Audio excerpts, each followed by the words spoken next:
अंतिम पीरियड था। मैं 12वीं क्लास में पढ़ा रही थी। तभी हाथ में रजिस्टर लिए हुए कमला ने क्लासरूम में प्रवेश किया। वह जल्दी में थी। आते ही बोली, मैडम जी जल्दी से साइन कर दीजिए। छुट्टी से पहले मुझे और कमरों में भी यह आदेश घुमाना है। मैं बोली, बिना पढ़े कैसे साइन कर दूं? इसमें पढ़ने की कोई बात नहीं है। छुट्टी के बाद रुकना है। प्रधानाचार्य जी ने आदेश दिया है, वह मीटिंग लेंगे। मैंने सरसरी निगाह से आदेश पंजिका में लिखे आदेश को पढ़ा और हस्ताक्षर कर दिए। सोचने लगी, आज घर जल्दी जाना चाहती थी, पर अब देर से पहुंचूंगी। छुट्टी के बाद जब मीटिंग हॉल में पहुंची तो देखा कि प्रधानाचार्य जी की कुर्सी के पास ही दूसरी कुर्सी पर एक नवयुवती, उम्र यही कोई लगभग 30 वर्ष के आसपास बैठी हुई है। तीखे नैन नक्श, सौम्य वेशभूषा और चेहरे पर उदासी लिए हुए गंभीरता, कुल मिलाकर ऐसा आकर्षण जो किसी को भी अपनी ओर खींच सकता था। प्रधानाचार्य जी औपचारिक संबोधन के तुरंत बाद बोले, ये है अर्पणा, जीव विज्ञान प्रवक्ता, मुरादाबाद से स्थानांतरित होकर आई हैं। 2 महीने से इनकी प्रतीक्षा थी। इस कॉलेज में इनका स्वागत है। कल से यह हमारे बीच उपस्थित रहेंगी। धीरे धीरे विद्यालय के तौर तरीके समझ जाएंगी। इसके लिए आप सबका सहयोग अपेक्षित है। सुगंधा जी, आप इन्हें इनका टाइम टेबल दे दीजिएगा। मेरी ओर देखते हुए प्रधानाचार्य जी बोले, जी सर, मैंने उत्तर दिया। कुछ और आवश्यक विषयों पर संक्षिप्त निर्देश देकर प्रधानाचार्य जी ने मीटिंग जल्द ही समाप्त कर दी। दूसरे दिन कॉलेज पहुंचकर सबसे पहले मैंने अर्पणा को बुलाकर उसका टाइम टेबल नोट कराया। धीरे धीरे अर्पणा के साथ में मेरा मेल मिलाप बढ़ने लगा। ना जाने क्यों कुछ ही दिनों में उसका और मेरा साथ आत्मीयता का संबंध हो गया। आइए दीदी, खाने का समय हो गया। मध्यावकाश में उस प्यारी सी लड़की ने अपनी लैब से मुझे पुकारा। उसका दीदी कहना मुझे बड़ा सुखद लगा, अन्यथा सभी मुझे मैम कहकर ही पुकारते थे। उस दिन मैं खाना नहीं लाई थी। उसकी रोटी खाकर उसे भूखा क्यों रखूं? मैं सोच ही रही थी कि वह समझ गई और बोली, कोई बात नहीं दीदी, आइए ना, आधा आधा ही बांट कर खा लेते हैं। अभी के लिए काफ़ी है, बाद में चाय के साथ कुछ मंगा लेंगे। मेरा और उसका छठा वादन खाली था। उसने खुद ही कमला को बुलाकर चाय के साथ लाइट स्नैक्स मंगा लिया और मेरे पास परीक्षा कक्ष में आकर बैठ गई। एक चाय उसने कमला को भी पकड़ा दी। मैं पैसे देने लगी तो बोली, नहीं दीदी, आज पहला दिन है, आज तो आप मेरी तरफ से चाय पीजिएगा, और धीरे से मुस्कुरा दी। अर्पणा पहले ही दिन से मेरे मन में बस गई। सूरत तो मोहिनी थी ही, सीरत भी बड़ी प्यारी लगी। धीरे धीरे वह मेरे और करीब आती गई। जो भी ड्यूटी उसे सौंपी जाती थी, बहुत ईमानदारी से निष्ठा के साथ मैं उसे पूरा करती थी। मुझे उसकी यही बात बहुत अच्छी लगती थी। अब शादी कर लो अर्पणा, तुम्हारी उम्र अब शादी के लायक है, एक दिन मौका देखकर मैंने उससे कहा। उम्र तो 5 साल पहले ही हो गई थी दीदी। अब तो तलाकशुदा हूँ और दोबारा शादी करने का कोई इरादा नहीं है। नज़रें नीचे किए हुए वह मुझसे बोली। उसकी बात सुनकर मैं अवाक रह गई। मुझे तो लगता ही नहीं था कि वह शादीशुदा है। इतने दिनों में हम दोनों के बीच बातें तो बहुत होती थी, पर मैंने कभी उसके परिवार के बारे में पूछा ही नहीं और उसने भी कभी इस प्रकार की चर्चा नहीं की। वैसे भी वह मुझसे उम्र में बहुत छोटी थी, इसलिए मुझे घर परिवार के बारे में पूछना कुछ अजीब सा ही लगता था। हम दोनों के बीच अधिकांशतः औपचारिक बातें ही हुआ करती थी। जब कभी फुर्सत में बैठते तो कॉलेज से संबंधित पढ़ाई लिखाई की बात अथवा राजनीति और सामाजिक विषयों पर चर्चा कर लेते थे। अधिकतर वह अपनी लैब में बच्चों के साथ व्यस्त रहती और मैं भी परीक्षा कक्ष में बैठकर परीक्षा संबंधी कार्यों को करती रहती थी। समय मिलने पर वह मेरे पास परीक्षा कक्ष में आकर बैठ जाती थी। मुझे काम करते देख वह कहती, दीदी आप खाली पीरियड में भी कुछ ना कुछ करती रहती हैं, मुझे भी कुछ बताइए। मैं भी आपका सहयोग करूँगी। अरे, तुम अपनी क्लास पर ध्यान दो। 1 महीने बाद ही अर्धवार्षिक परीक्षाएं होने वाली हैं। बच्चों का कोर्स कंप्लीट कराओ। मालविका के ट्रांसफ़र पर चले जाने के बाद 2 महीने तक तो उनकी पढ़ाई हुई ही नहीं। अब तुम आ गई हो तो उन्हें अच्छे से तैयारी करा दो। तुम्हारे थोड़े से परिश्रम से बच्चों का भविष्य बन जाएगा। उस दिन घर आकर भी मैं अर्पणा के ही बारे में सोचती रही। कहीं से भी नहीं लगता था कि वह तलाकशुदा है। एक गंभीर सी शांति जो उसके चेहरे पर नजर आती थी, परंतु वह अपने अंदर इतना दुख समेटे हुए है, यह नहीं पता था। कई बार किसी के साथ ऐसा भी घटित हो जाता है जो उसके व्यक्तित्व से मेल नहीं खाता। अर्पणा के साथ भी ऐसा ही कुछ हुआ था। अच्छी नीयत और सुलझे हुए चरित्र वाली अर्पणा तलाकशुदा है, यह कोई सोच भी नहीं सकता था। मैंने उस दिन तो अर्पणा से इस विषय में कुछ नहीं पूछा, परंतु उसका तलाक क्यों हुआ, क्या कारण था, यह जानने की मेरी उत्सुकता बनी रही। जब से मुझे यह पता चला कि अर्पणा तलाकशुदा है, मेरे मन में उथल पुथल मची हुई थी। मैं जल्द से जल्द उसके विषय में सब कुछ जानना चाहती थी। मुझे उससे छोटी बहन जैसा ही स्नेह हो गया था और मैं चाहती थी कि उससे पता करके उसकी परेशानी समझकर उसकी कुछ मदद करूं। 2-3 दिन हो गए, मेरी उससे कॉलेज में केवल हाय हेलो ही हो पाती थी। एक साथ बैठने का मौका ही नहीं मिल रहा था। तभी एक दिन अचानक बड़ी उदास सी वह मेरे पास आई और बोली, दीदी, प्रिंसिपल साहब ने मुझे बुलाकर कहा है कि मैं छुट्टी के बाद बच्चों की एक्स्ट्रा क्लास लूं। इतना कहकर वह चुप हो गई। तो इसमें दिक्कत क्या है, मैंने कहा। बीच में काफ़ी दिनों तक बच्चों की क्लास नहीं हो पाई थी। सिलेबस बहुत पीछे चल रहा है, इसलिए प्रिंसिपल साहब ने एक्स्ट्रा क्लास लेने के लिए कहा होगा। मैं समझ गई थी वह छुट्टी के बाद अकेले नहीं रुकना चाहती। उसकी परेशानी भाप मैंने कहा, तुम कल से एक्स्ट्रा क्लास लेना, मैं तुम्हारे साथ रुकूंगी। मेरी बात सुनकर वह बच्चों की तरह मेरे गले लिपट गई। दीदी, आप कितनी अच्छी हैं, मेरी परेशानी बिना बताए ही समझ गई।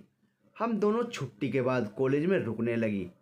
एक्स्ट्रा क्लास के बाद में हम दोनों एक साथ ही घर जाती थी। उसका घर मेरे रास्ते में ही पड़ता था। मैं उसको छोड़ते हुए अपने घर पर चली जाती थी। एक दिन मैंने उससे कहा, अर्पणा, आज मेरे घर चलो, मेरा घर देख लेना, कभी ज़रूरत पड़े तो आ सकती हो। वह मेरे साथ चलने को तैयार हो गई। घर आकर हम दोनों ने साथ ही खाना खाया और फिर बैठकर आपस में बातें करने लगी। मेरे दोनों बच्चे अभी कॉलेज से नहीं लौटे थे और पतिदेव ऑफिस में थे। वह शाम को आते थे। बैठे बैठे अचानक वह बोली, दीदी, आप जानना चाहती थी कि मेरा तलाक क्यों हुआ हो। अर्पणा, मैं चाहती हूँ कि तुम मुझे अपनी परेशानी बताओ, तो शायद मैं तुम्हारी कुछ मदद कर सकूं। कुछ देर हम दोनों के बीच शांति छाई रही। फिर उसने बताया कि इसके पति को कभी कभी पागलपन के दौरे पड़ते थे। शादी के समय यह बात उनसे छुपाई गई थी। ससुराल पहुंचकर कुछ दिनों बाद उसे यह बात पता चली तो उसके होश उड़ गए। यह बताते हुए वह रो पड़ी। सोचा था जैसे तैसे निभा लूंगी। इस बारे में मेरे बड़े भाई को पता चला, जो यूएसए में रहते हैं। कुछ दिन की छुट्टियां लेकर इंडिया आए। उन्होंने दिल्ली के एक बड़े हॉस्पिटल में मेरे पति को दिखाया। वहाँ उनका इलाज भी चल रहा था। वह कुछ कुछ ठीक होने लगे थे, परंतु उनके परिवार वालों ने मेरा साथ नहीं दिया। मेरे ससुर तो मेरे पति को जरा सी बात पर लोहे की छड़ से पीटते थे, जैसे वह चाहते ही नहीं थे कि उनका बेटा ठीक हो। मेरी सासू माँ ने भी कभी भी डटकर उनका विरोध नहीं किया। वह कुछ बोलने को मुंह खोलती तो ससुर उन्हें भी गाली गलौज करके चुप कर देते थे। वह निरीह लाचार सी यह सब देखती रहती थी।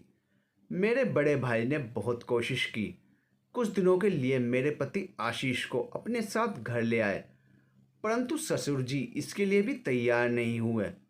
कुछ दिन इंडिया रहकर बड़े भाई यूएस से वापस चले गए। आखिर कितने दिनों तक हमारे साथ यहाँ रहते? अब घर में केवल माँ और छोटा भाई ही बचा था। पापा जी पहले ही हार्ट अटैक से चल बसे थे। मेरी शादी उन्होंने बड़े अरमानों के साथ धूमधाम से की थी। अपनी इस इकलौती बेटी के विवाह में उन्होंने कोई कसर नहीं छोड़ी थी। पूरा परिवार बहुत खुश था। परंतु जब उन्हें आशीष के पागलपन के विषय में पता लगा तो उन्हें बहुत सदमा लगा। इस सब के लिए वह अपने आप को ही दोषी मानने लगे थे। उनकी मौत ने मुझे झकझोर कर रख दिया था। मैं ये अच्छी तरह से जानती थी कि विधाता ने मेरे भाग्य में जो लिखा है वह मुझे ही भोगना है। कहते कहते अर्पणा रोने लगी। मैंने उसे चुप कराया, पानी पिलाया। कुछ देर तो वह शांत बैठी रही, पर जैसे आज वह मुझे सब कुछ बताकर अपने दिल का बोझ हल्का करना चाहती थी, वह पुनः बोली। दिन प्रतिदिन ससुर का व्यवहार मेरे पति के प्रति उग्र होता जा रहा था और इसका परिणाम यह था कि उन्हें और अधिक पागलपन के दौरे पड़ने लगे। एक रात तो ससुर ने उनको इतना मारा कि वे घर से ही भाग गए। कई दिन बीत गए पर वह नहीं लौटे। सभी रिश्तेदारी में उनकी खोज खबर ली गई, परंतु कहीं भी सुराग नहीं लगा। बड़े भाई ने कहा कि समाचार पत्र में सूचना निकलवा दो और थाने में भी गुमशुदा की रिपोर्ट लिखवा दो, परंतु ससुर ने इस ओर कोई ध्यान नहीं दिया। मैं और सासू माँ दोनों ही प्रतिदिन उनके लौटने का इंतज़ार करती रही। दिन रात ईश्वर से प्रार्थना करती कि जल्द ही वह लौट आएं, पर शायद विधाता भी हमसे नाराज़ थे। मैं और इंतज़ार कर लेती, परंतु इसी बीच कुछ ऐसा घट गया कि मैंने अपने घर वापस आना ही बेहतर समझा। अपर्णा रोते स्वर में बोली। मैंने पूछा, क्या घट गया था ऐसा? अपर्णा अपने बारे में सुनाती जा रही थी और मैं चुपचाप सुन रही थी। मन ही मन सोच रही थी, पति को पागलपन के दौरे, फिर पति को पिटते देखना, कितना सहा होगा इस लड़की ने।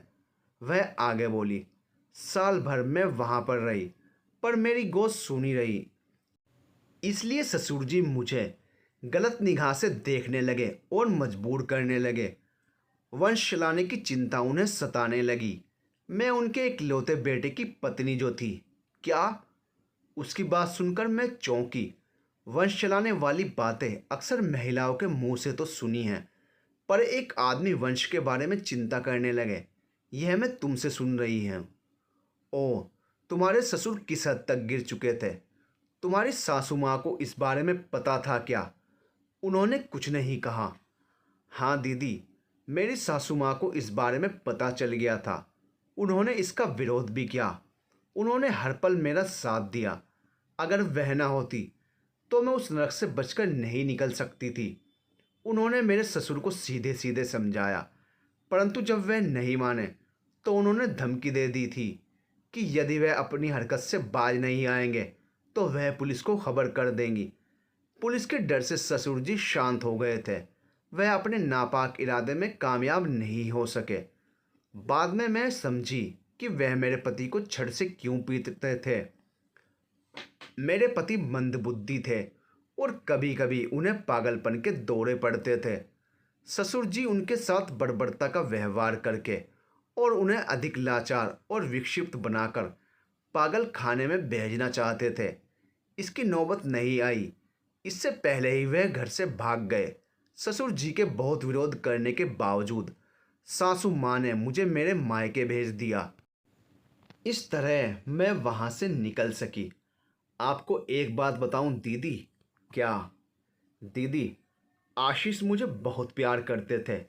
भले ही उनको पागलपन के दौरे पड़ते हों, परंतु वह इस बात को अच्छी तरह से समझते थे कि मैं उनकी पत्नी हूँ। वास्तव में तो मैं ही नहीं चाहती थी मेरी गोद भरे, इसलिए दवाई का सेवन करती रही, क्योंकि मैं नहीं चाहती थी कि पति के पूरी तरह ठीक होने से पहले मेरा परिवार बढ़े।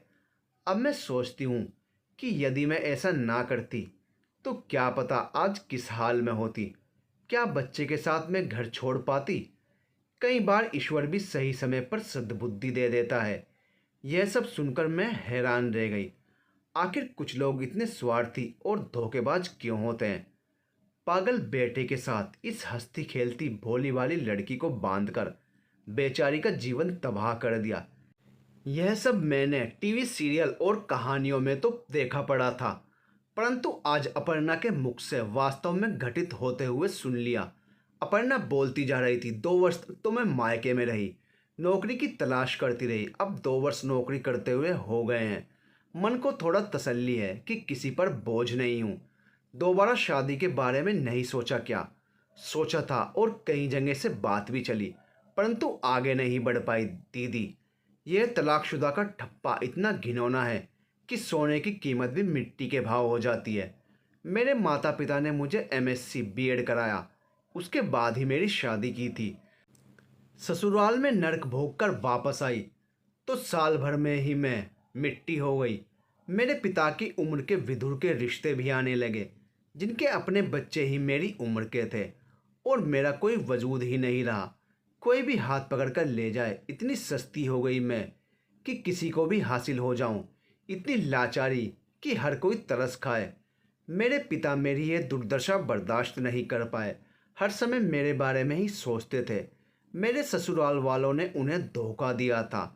एक दिन सदमे में उन्हें हार्ट अटैक हुआ और वह उसी में चल बसे। अपर्णा के मुख से यह सारी बातें सुनकर मुझे एहसास हो गया था कि जीवन इतना भी सरल नहीं है। कुछ लोग छोटी सी उम्र में ही कितना कुछ भोग लेते हैं। इसके आगे पूरा जीवन पड़ा है, कैसे बिताएगी? अपर्णा मुझसे सहानुभूति पाकर अपने दिल की सारी बातें मुझे बता देना चाहती थी। वह नम आंखों से कहती जा रही थी और मैं सुनती जा रही थी। समय कैसे बीत गया पता ही नहीं चला। दोनों बच्चे कॉलेज से लौट आए थे। पति देव के भी आने का समय हो रहा था। अपर्णा बोली, दीदी अब मैं चलती हूँ। बातों बातों में बहुत देर हो गई। मेरी वजह से आपने बिल्कुल भी आराम नहीं किया। अब थोड़ी देर आराम कर लीजिए, जीजा जी से फिर कभी मिल लूँगी। कहकर वह उठ गई। मैंने सुना था कि खरबूजा चाकू पर गिरे या चाकू खरबूजे पर, कटता तो आखिरकार खरबूजा ही है। सही बात है, पुरुष स्वयं पत्नी का त्याग कर दे या पत्नी किसी कारणवश पति को त्याग दे, तलाकशुदा का ठप्पा स्त्री को ही लगता है। पुरुष का कुछ नहीं बिगड़ता। कुछ समय बाद ही पुरुष दोस्तों नगण्य हो जाता है। स्त्री ही इस बोझ को ढोती है। अपर्णा चली गई थी, परंतु पीछे बहुत से प्रश्न मेरे मन में छोड़ गई थी। अकेले कैसे काटेगी यह अपना जीवन? क्या ये दूसरे विवाह के लिए तैयार होगी? कहते हैं दूध का जला छाछ भी फूंक फूंक कर पीता है। आसान नहीं है अपर्णा को दूसरे विवाह के लिए तैयार करना। अपर्णा का रूप रंग, पढ़ाई लिखाई, मधुर स्वभाव देखकर विचित्र सी पीड़ा होती थी। कुदरत ने अपर्णा के साथ ऐसा उपहास क्यों किया, सोचकर मन उद्वेलित हो उठता। अपर्णा कभी कभी मेरे साथ घर आ जाती थी। एक दिन हम दोनों लॉन में बैठे थे। कुछ दिनों से वह बहुत अकेलापन महसूस कर रही थी। मैंने उसे चिंतित देखकर कहा, अपर्णा देख रही हो, इस लॉन में दोनों तरफ मैंने एक साथ पौध लगाई, खाद डाली, लगातार इन पौधों की सेवा कर रही हूँ। फिर भी एक तरफ के पौधों में फूल हैं तो दूसरी तरफ के बिना फूल के हैं। जानती हो क्यों? वह कुछ बोल पाने की स्थिति में नहीं थी, अतः मौन रहकर सुनती रही। मैं फिर बोली, देखो, इस तरफ के पौधों पर धूप आती है और धूप संघर्ष का प्रतीक है, इसीलिए यह पौधे फूलों से लदे हैं। इसी तरह हमारा जीवन भी है। जो व्यक्ति जितना संघर्ष करेगा उसका व्यक्तित्व उतना ही निखरेगा। हर इंसान को जीवन में संघर्ष का मुस्कान के साथ स्वागत करना चाहिए। मैं जानती हूँ तुम्हारे 5 वर्ष कितने संघर्ष में बीते हैं और आगे भी यह संघर्ष कब तक जारी रहेगा कुछ पता नहीं। जीवन के प्रति हमेशा सकारात्मक दृष्टिकोण रखना चाहिए। मेरी बात सुनकर वह मुस्कुरा दी। अर्धवार्षिक परीक्षा होने वाली थी। मैं परीक्षाओं की तैयारी में लग गई थी। इधर अपर्णा भी बच्चों को पढ़ाने में व्यस्त थी। जीव विज्ञान की प्रयोगात्मक परीक्षा होने वाली थी। उसने बताया कि उसे परीक्षा की तिथि मिल गई है। 2 दिन बाद ही प्रयोगात्मक परीक्षा है। वह मुझसे बोली, दीदी, परीक्षा वाले दिन क्या आप छुट्टी के बाद रुक जाएंगी? पता नहीं कितना समय लगे। परीक्षक ने कहा है कि वह उसी दिन सारे बच्चों की परीक्षा लेना चाहते हैं। अपर्णा के साथ रहते हुए उसके मन के भावों को मैं अच्छी तरह से समझने लगी थी। वह छुट्टी के बाद में अकेले किसी भी पुरुष शिक्षक के साथ रहना पसंद नहीं करती थी। मैंने उससे कहा, चिंता मत करो, सब हो जाएगा, मैं रुक जाऊंगी। परीक्षा वाले दिन मैं उसके साथ साथ रुक गई। परीक्षा अच्छी तरह से संपन्न हो गई। एक दिन छुट्टी के बाद अपर्णा से कोई मिलने आया। अपर्णा उस समय एक्स्ट्रा क्लास ले रही थी, इसलिए वह मुझसे ही बात करने लगा। उसने बताया कि अपर्णा की मौसी के साथ उसकी जान पहचान है। उन्होंने अपर्णा के लिए एक रिश्ते की बात चलाई थी। उसी के सिलसिले में वह बात करने आया है। उसकी बात सुनकर मुझे अच्छा लगा। अपर्णा का भी अपना घर हो, यह इच्छा कहीं गहरी मेरे मन में समा चुकी थी। उसके भावी पते के विषय में जानने की जिज्ञासा हुई। मैंने पूछा, क्या काम करता है लड़का? जी, शिक्षा विभाग में है, अच्छा वेतन है, ऊपर से भी काफ़ी कमा लेता है, कुंवारा है। मैंने पूछा, तलाकशुदा है, कुछ महीने ही हुए हैं। पत्नी दिमागी तौर पर अस्वस्थ थी, अपनी मनमर्जी करती थी, किसी का कहना नहीं मानती थी। बड़ी मुश्किल से ले देकर छुटकारा मिला है। क्लास खत्म करके जब अपर्णा आई तो उसने उसके साथ भी पूरी बात की। अपर्णा उसकी बात सुनती रही, कोई जवाब नहीं दिया। उसके चले जाने के बाद मैंने अपर्णा को कुरेदा। अपर्णा ने गर्दन हिलाकर नकारात्मक भाव दर्शाया। मैंने कहा, एक बार मिलकर देखने में क्या हर्ज है अपर्णा? वह बोली, 40 साल का आदमी है वह, और तलाक एक बार नहीं 2 बार हो चुका है। दो दो औरतें जिसे छोड़कर चली गई, क्या पता उसके साथ तीसरी की भी निभ सके या ना निभ सके। मौसी कई दिनों से मेरे पीछे पड़ी हुई थी कि मैं इससे बात करके देख लूं। मैंने अपनी तरफ से बात नहीं की तो वह खुद ही मुझसे बात करने यहाँ तक चले आए। मौसी मेरा बुरा नहीं चाहती, वह चाहती हैं कि जल्दी से जल्दी दोबारा मेरा घर बस जाए, परंतु मेरा भी तो अपना जीवन है। कैसे आंखें बंद करके किसी के साथ भी रिश्ता जोड़ लूं?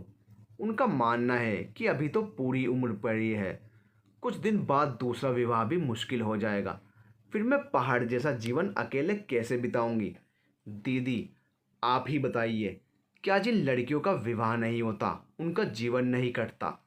मैंने उसे समझाया, अपर्णा, तुम्हें क्या पता उनके जीवन में कैसी कैसी मुश्किलें आती हैं। उनसे बात करके देखो, तब उनकी व्यथा पता चले। तुम खुद देखो, क्या तुम सारी उम्र अकेले रहकर काट सकती हो? माँ तुम्हारा कब तक साथ देंगी? छोटे भाई और बड़े भाई की अपनी गृहस्थी होगी, या तो तुम उनके साथ रहो, और फिर इसकी भी क्या गारंटी कि उनके साथ में सामंजस्य बिठा पाओगी या नहीं। सुनकर वह चुप हो गई। कुछ देर बाद वह बोली, मुझे समझ नहीं आता कि आंखें बंद करके कैसे इस रिश्ते के लिए हाँ कह दूं। लगता है अब आगे का जीवन तो अकेले ही बीतेगा दीदी। 5 सालों में ना जाने कितने लोगों को आजमा चुकी हूँ। लोग मेरे ऊपर तरस खाते हैं या फिर मुझ पर एहसान जताते हैं।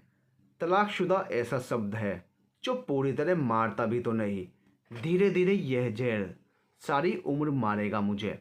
समाज और परिवार के लोग तरह तरह से ताने देते हैं, कहते हैं शादी किस्मत का खेल है, तुम्हारी किस्मत ही खराब है। क्या पति से तलाक होने का मतलब है कि अब औरत का जीवन बेकार हो गया? क्यों मुझे हर समय यह बात बताने की कोशिश की जाती है कि साथी के साथ जीने अथवा मरने के अलावा किसी महिला का अपना कोई अस्तित्व नहीं है। महिलाओं की अपनी कोई वैकल्पिक दुनिया नहीं है। महिलाओं का पूरा जीवन पुरुष और परिवार की ज़रूरत को पूरा करने के इर्द गिर्द रह जाता है। तुम ठीक कह रही हो अपर्णा, परंतु समाज की इस व्यवस्था को बदलना इतना आसान भी तो नहीं है। माँ और भाई कब तक तुम्हारा साथ देंगे? दोनों भाई अपनी गृह गृहस्थी में रम जाएंगे और फिर तुम्हें कौन देखेगा? माँ का कोई भरोसा नहीं कब साथ छोड़ दें। फिर तुम किसकी तरफ हाथ बढ़ाकर कहोगी कि यह मेरा है? माँ या भाई तो अभी भी मेरे साथ नहीं है। पिताजी के गुजर जाने के बाद से माँ तो गुमसुम ही रहती हैं। बड़े भैया यूएसए में हैं और छोटे को अभी इतनी समझ नहीं है। वह अभी अपनी पढ़ाई में ही लगा रहता है दीदी। सच पूछो तो मुझे देखने वाला आज भी कोई नहीं है। अकेलापन काटने को नहीं दौड़ता क्या? काटने को दौड़ता है दीदी। भला कौन है जो मेरी तरह उजड़ा रहना पसंद करेगा? बाहर निकलती हूँ तो लोगों की घूरती हुई नजरें जैसे मुझे अंदर तक तार तार कर देती हैं। मगर मैं करूँ भी तो क्या? क्या स्वाभिमान और विवेक ताक पर रखकर एक पत्थर की तरह जीना शुरू कर दूं? 2 साल पहले बुआ ने भी एक रिश्ता सुझाया था। वह विधुर और 2 बच्चों का पिता था। उसकी पहली मांग यही थी कि नौकरी छोड़ दूं। वह मैंने नहीं मानी। अपनी रोजी रोटी भी छोड़ दूं तो आगे का क्या पता। उसकी उजड़ी गृहस्थी में रच बस पाऊंगी या नहीं। उसके बड़े बड़े बच्चे हैं, मुझे स्वीकार कर भी पाएंगे या नहीं। बस यही सोचकर मैंने मना कर दिया तो बुआ को बहुत बुरा लगा। काफ़ी दिनों तक तो उन्होंने मुझसे बात भी नहीं की। अब वह केवल राजी खुशी ही पूछ लेती हैं, वह भी तब जब मैं खुद उनसे बात करती हूँ। जिस तरह बुआ नाराज़ हो चुकी हैं वैसे ही अब मौसी भी मुझसे नाराज़ हो जाएंगी। साथ ही माँ नाराज़ होंगी, सो अलग। धीरे धीरे सभी कट गए हैं मुझसे। एक तरह से वे बहुत सही कह रही थी। उसकी बात सुनकर मैं चुप हो गई। कॉलेज में वार्षिकोत्सव की तैयारियां चल रही थी। मध्यांतर में सभी खाने पीने और गपशप में मस्त थे। अर्धवार्षिक परीक्षाएं पूरी हो चुकी थी, इसलिए बच्चे भी निश्चिंत होकर सांस्कृतिक कार्यक्रम की तैयारी कर रहे थे। किसी को भी क्लास लेने की जल्दी नहीं थी। प्रिंसिपल साहब ने भी थोड़ी छूट दे रखी थी। तभी अचानक अपर्णा ने मेरे पास आकर कहा, दीदी, घर से छोटे भाई का फ़ोन आया है। माँ की तबीयत खराब है, मुझे वहाँ जाना होगा। तुम अभी प्रिंसिपल साहब से जाकर मिल लो। अभी तुम्हारे पास आकस्मिक लीव तो बाकी होंगी ही। हाँ, 6 छुट्टियाँ पड़ी हैं। तो फिर घर जाओ और जाने की तैयारी करो। 2-4 दिन के लिए वहाँ रुक जाना। जब तक माँ की तबीयत ठीक ना हो मत लौटना। उसको घर जाने का अवसर मिल रहा है, यह सोचकर मुझे खुशी हो रही थी। कुछ दिनों के लिए अपनी माँ के पास रह लेगी तो उसका मूड भी चेंज हो जाएगा। अपर्णा घर चली गई थी और 5 दिन बाद लौटी। आकर उसने बताया कि माँ को कई दिनों से बुखार आ रहा था। दवा लेती थी तो उतर जाता था, ना लेने पर फिर से हो जाता था। डॉक्टर को दिखाया तो टाइफाइड निकला। दवा लेने पर अब पहले से ठीक है, पर कमज़ोर बहुत हो गई हैं। मैंने घर का काम करने के लिए एक मेड का इंतज़ाम कर दिया है। उन्हें सख्त हिदायत देकर आई हूँ कि जब तक ठीक ना हो जाओ कोई काम मत करना। बड़े भैया को भी खबर कर दी थी। उन्होंने माँ के इलाज के लिए कुछ एक्स्ट्रा पैसे भी भिजवाए हैं। अपर्णा, क्या मौसी ने उन्हें बताया कि तुमने उनके भेजे हुए रिश्ते को मना कर दिया है? पता नहीं दीदी, इस बारे में उन्होंने मुझसे कोई बात नहीं की। शायद मौसी ने उन्हें कुछ नहीं बताया। अभी मैंने भी बताना उचित नहीं समझा, परंतु जब उन्हें यह बात पता लगेगी तो बहुत दुखी होंगी। मुझे देखकर वह अक्सर ही उदास हो जाती हैं। कहती हैं, बेटा, हर समय मुझे तेरी ही चिंता रहती है। मेरे जीते जी तू अपनी गृहस्थी बसा ले तो मैं शांति से मर सकूंगी। मैंने उनसे कहा, माँ, एक बार मैंने गृहस्थी बसाकर देख ली है, अब दोबारा यह सब सहने की मेरी हिम्मत नहीं है। मैं जब लौटने लगी तो बड़ी निरीह नज़रों से मुझे देख रही थी। आखिर माँ है ना। अंदर ही अंदर घुट रही थी। बेटी का दुख उन्हें सता रहा था। एक दिन बैठे बैठे मेरे मन में ख्याल आया कि क्यों ना अपर्णा के विवाह के लिए अखबार में विज्ञापन दे दिया जाए। मैंने अपने मन की बात अपर्णा से कह दी। अपर्णा, अखबार में विज्ञापन देकर देखें। वह कुछ नहीं बोली तो मेरी हिम्मत आगे बढ़ी और मैंने कहा, अखबार में देकर देखते हैं, अच्छे रिश्ते मिल जाएंगे। दुनिया में ऐसे बहुत से लोग हैं जिन्हें एक अच्छे जीवन साथी की ज़रूरत है। ज़रूरत भी हमें एक दूसरे से बांधती है। एक दूसरे की ज़रूरत बनकर भी तो जिया जा सकता है। कुछ पल के लिए अपर्णा मेरी ओर ताकती रही, फिर उसने हामी में सिर हिला दिया।